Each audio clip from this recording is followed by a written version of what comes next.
सिरसा के युवा नेता गोकुल सेतिया कांग्रेस में शामिल।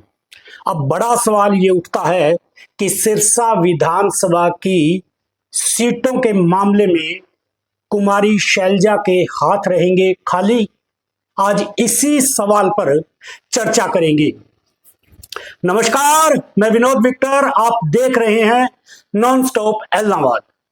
दोस्तों, आखिरकार जिस बात का इंतजार था और जो बात हमने पहले ही बोल दी थी कि 26 अगस्त की जो सिरसा के युवा नेता गोकुल सेतिया ने बैठक बुलाई थी कार्यकर्ताओं की, उसमें उन्होंने एक बिग क्वेश्चन मार्क लोगों के लिए छोड़ दिया था। उस बैठक में उन्होंने कतई ये फैसला नहीं किया था कि वो किस पार्टी में जाने वाले हैं और क्या निर्णय लेने वाले हैं। लोगों के बीच में उन्होंने एक बड़ा सस्पेंस पैदा करते हुए उस बैठक का समापन किया था। नॉन स्टॉप एलनाबाद ने उस वक्त भी एक खबर चलाई थी कि सिरसा के युवा नेता गोकुल सेतिया ने छोड़ा बिग क्वेश्चन, लोगों में बना सस्पेंस। तो दोस्तों, आज उस सस्पेंस का अंत हो गया है और दिल्ली में सिरसा के युवा नेता गोकुल सेतिया ने कांग्रेस पार्टी को ज्वाइन कर लिया है। दोस्तों, गोकुल सेतिया के बारे में थोड़ा संक्षिप्त में बता दूं कि गोकुल सेतिया स्वर्गीय लक्ष्मण दास अरोड़ा के नाती हैं, जो सिरसा से 5 बार विधायक बने थे और हरियाणा सरकार में मंत्री भी रहे थे। 2014 में किसी कारण से उन्होंने कांग्रेस को अलविदा कह दिया था और लक्ष्मण दास अरोड़ा की सुपुत्री सुनीता सेतिया यानी गोकुल सेतिया की माता ने बीजेपी की टिकट पर चुनाव लड़ा था, लेकिन वो उस चुनाव में हार गई थी और उसके बाद 2019 के विधानसभा चुनाव में गोकुल सेतिया ने आजाद उम्मीदवार के तौर पर चुनाव लड़ा था, क्योंकि 2014 के बाद बीजेपी से सेतिया परिवार के रिश्तों में कुछ अनबन आ गई थी, इसलिए उन्होंने बीजेपी को छोड़ दिया था। और 2019 के चुनाव में सिरसा के युवा नेता गोकुल सेतिया ने गोपाल कांडा को कड़ी टक्कर दी थी और मात्र 600 वोटों से उस समय वे हार गए थे।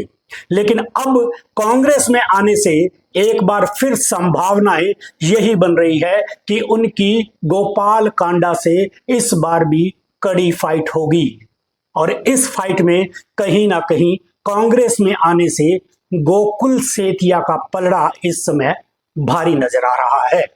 लेकिन यहां गौर करने वाली बात यह भी है दोस्तों कि कांग्रेस के अंदर आने के बाद भी गोकुल सेतिया की कुछ मुश्किलें बढ़ेगी, क्योंकि कांग्रेस के अंदर 4 उम्मीदवार जो कांग्रेस की टिकट के चाहवान थे, जिनमें वीरभान मेहता, राजकुमार शर्मा, अमीर चावला और नवीन केडिया।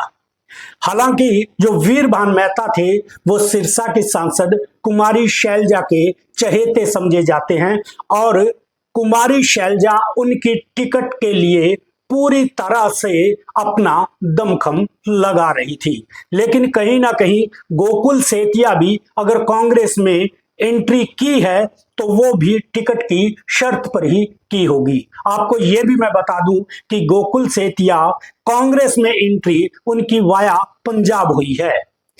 पंजाब के सांसद और पंजाब कांग्रेस के अध्यक्ष राजा वड़िंग के मार्फत उनकी एंट्री सीधे हाई कमान के द्वारा हुई है, ऐसा हमें सूत्रों से ज्ञात हुआ है। क्योंकि पहली बार कांग्रेस के अंदर 4 बड़े नेताओं ने किसी नेता की कांग्रेस में एंट्री कराई है। इन 4 बड़े नेताओं का मैं आपको बताता हूं। एक तो पूर्व मुख्यमंत्री भूपेंद्र सिंह हुड्डा गोकुल सेतिया के एंट्री के समय मौजूद रहे और कांग्रेस के प्रभारी दीपक बावरिया और कांग्रेस के हरियाणा अध्यक्ष उदयभान और स्क्रीनिंग कमेटी के जो चेयरमैन है अजय माकन इस एंट्री के दौरान मौजूद रहे। कहीं ना कहीं यही समझा जा रहा है कि गोकुल सेतिया की जो एंट्री है वो टिकट की शर्त पर हुई है, क्योंकि कांग्रेस को भी यह लग रहा था कि सिरसा में कांग्रेस कमजोर है और वो गोपाल कांडा या बीजेपी का सामना करने की स्थिति में नहीं है। कहीं ना कहीं युवा नेता गोकुल सेतिया ने पंजाब के सांसद और पंजाब कांग्रेस के अध्यक्ष राजा वड़िंग के माध्यम से कांग्रेस हाईकमान को यह कन्विंस किया है कि सिरसा के अंदर अगर जीत दर्ज करनी है तो उन्हें कांग्रेस पार्टी में शामिल करना होगा, क्योंकि उनकी पीछे की 2019 के परफॉर्मेंस को देखते हुए लगता है और लोगों में उनके रसूख को देखते हुए लगता है कि वो इस बार कांग्रेस की झोली में सिरसा की सीट डाल सकते हैं। दूसरी बात दोस्तों, जो मैंने एक बड़े सवाल की बात की है कि सिरसा जिला में क्या कुमारी शैलजा के टिकट के मामले में हाथ खाली रहेंगे। यह बात मैं इसलिए कह रहा हूं दोस्तों क्योंकि सिरसा में 5 विधानसभा क्षेत्र हैं। अगर बात करें कालांवाली की तो कालांवाली में जो मौजूदा विधायक हैं शिशपाल केरवाला की टिकट जो है पक्की मानी जा रही है। वहीं डबवाली से जो कांग्रेस के विधायक हैं अमित सियाग, उनकी भी टिकट पक्की मानी जा रही है। कहीं ना कहीं जो एलनाबाद की टिकट है वो भरत सिंह बेनीवाल जो कि एलनाबाद के कद्दावर नेता है और उनकी लोगों में काफी अच्छी पकड़ है, अगर उनको टिकट नहीं दी जाती है तो उनके बेटे की टिकट पक्की मानी जा रही है सुमित बेनीवाल की। और चौथी टिकट जो सिरसा की थी वो अगर गोकुल सेतिया को मिल जाती है तो फिर एक टिकट बचती है रानिया की। कुमारी शैलजा रानिया की टिकट के लिए संदीप नेहरा का नाम आगे कर रही है, लेकिन ये टिकट भी किसी पंजाबी चेहरे को मिलती नजर आ रही है जिसमें मलकीत सिंह का चेहरा सबसे आगे नजर आ रहा है। और कहीं ना कहीं अभी एक बात सूत्रों से यह भी पता चली है कि चौधरी रणजीत सिंह भी शाम तक कांग्रेस ज्वाइन कर सकते हैं। अगर कांग्रेस में चौधरी रणजीत सिंह ज्वाइन करते हैं और उनको कांग्रेस की टिकट रानिया से अगर मिलती है तो भी यह शैलजा के खाते में नहीं समझी जाएगी।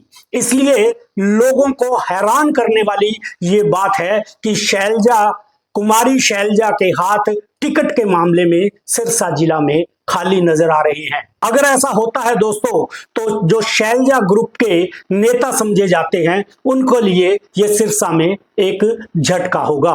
आज की खबर में बस इतना ही, फिर मिलेंगे किसी और खबर के साथ, तब तक के लिए नमस्कार। अगर आप मेरा चैनल फेसबुक पर नॉन स्टॉप एलनाबाद देख रहे हैं तो फॉलो, लाइक और शेयर करें। अगर आप यूट्यूब पर नॉन स्टॉप एलनाबाद देख रहे हैं तो सब्सक्राइब और लाइक अवश्य करें। धन्यवाद।